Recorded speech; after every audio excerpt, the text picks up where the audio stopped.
All right, this is 5.5, worked example 11. All right, so this is a little bit tricky, but it's good, and I think you should use your calculator. Mine's dying of battery, but hopefully we'll get through this. So it's calculate f dash, so I need to recognize that that's a u and a v.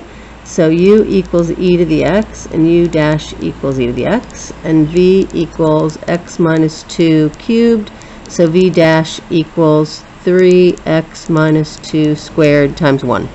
All right, and so f dash of x is equal to u dash v e to the x bracket x minus 2 cubed plus uv dash. So e to the x 3 e to the x x minus 2 squared.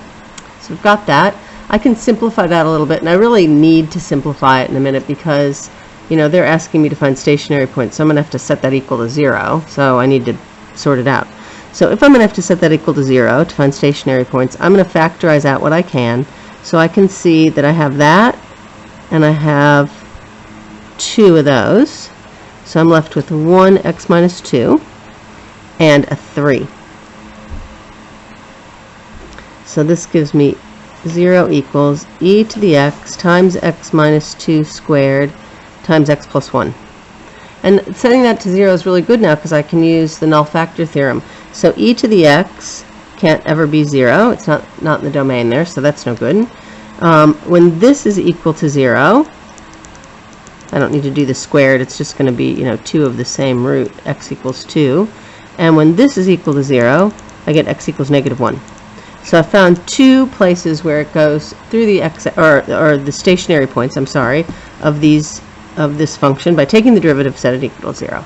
So I found the x, that's 2, and I found the x, that's negative 1, and then I have to plug those back in all the way up here into the original. So I'm just going to use this space here to find these stationary points.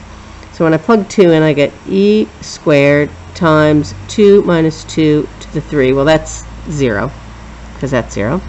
And when I plug negative 1 in, I get e to the negative 1 times negative 1 minus 2 cubed. So that's 1 over e to the negative 1. And that's negative 3 cubed. So that's negative 27. So that's negative 27 on e. That's the other one. I don't really remember where that is, but, we'll figure it out in a minute. All right, so I found the stationary points. Then it does this thing, investigate f of x. Oh, I'm sorry, I didn't do the nature. So to do the nature, I have to do, the first derivative test or the second derivative test. But they say to do it by looking at the sign of f dash of x. So I better do this, my x and my f dash of x, and I have to do, something over here like negative 2, negative 1, 0, 2, and 3, let's say. And I did this at an earlier time. And anyway, when you plug this into the derivative, you get a negative, and of course that's 0, and this is a positive. So I get a minimum there, but you're just plugging these numbers in.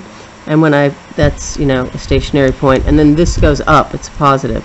So I can see here that this one is a min by that, and this one is a horizontal point of inflection, right? It's the one that goes like that. Okay, which makes sense a little bit. All right, it's starting to rain here, so I hope this doesn't bother the video too much. Okay, so they talk about this idea of investigating what f of x does, and I think you should do that on your calculator. I think you should type it in. Who knows if this calculator is going to last? It might just die right on the spot here.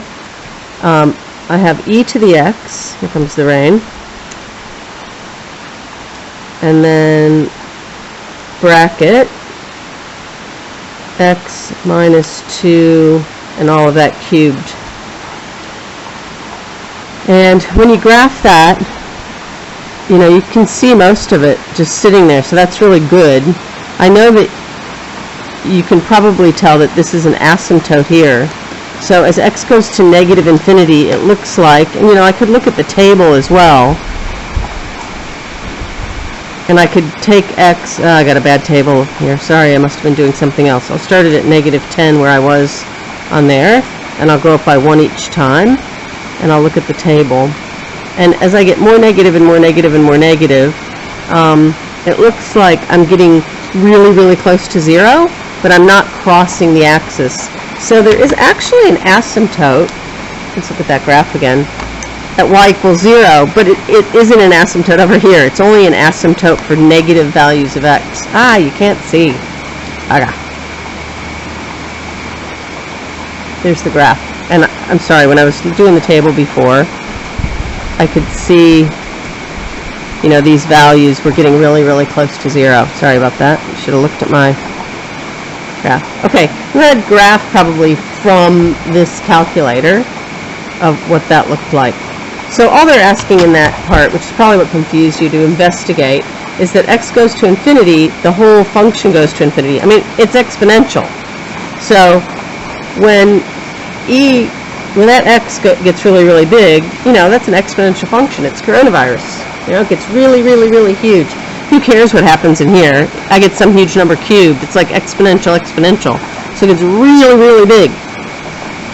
So when you go to infinity, you know, the function, when x goes to infinity, the function also goes to infinity. And I can see that on my graph. It's where it goes up. And then when x goes to negative infinity, we could tell by our table, f of x goes to 0, kind of in a negative way, from the bottom. So when they say investigate and state, they're not requiring that you show a lot of work. They're just requiring that you show something like that, where you say, I could see on my graphics calculator what was going on. Okay, or make some statement about how that function acts. Right? I mean, e to the x, an exponential upside down, so e to the negative infinity, right? It's 1 over e to the infinity, so it's a gigantic number going into 1. So that goes to 0. Yeah? I think that makes sense. All right. I think that's all I need to do on this, because I think you will be able to get the x and y intercepts by making x 0. And I think it's -8 for the y-intercept. And making y 0, you know, it's 2. And domain is all reals. And the range, yeah, I think it goes from -8 to infinity. So I think that's enough of that problem.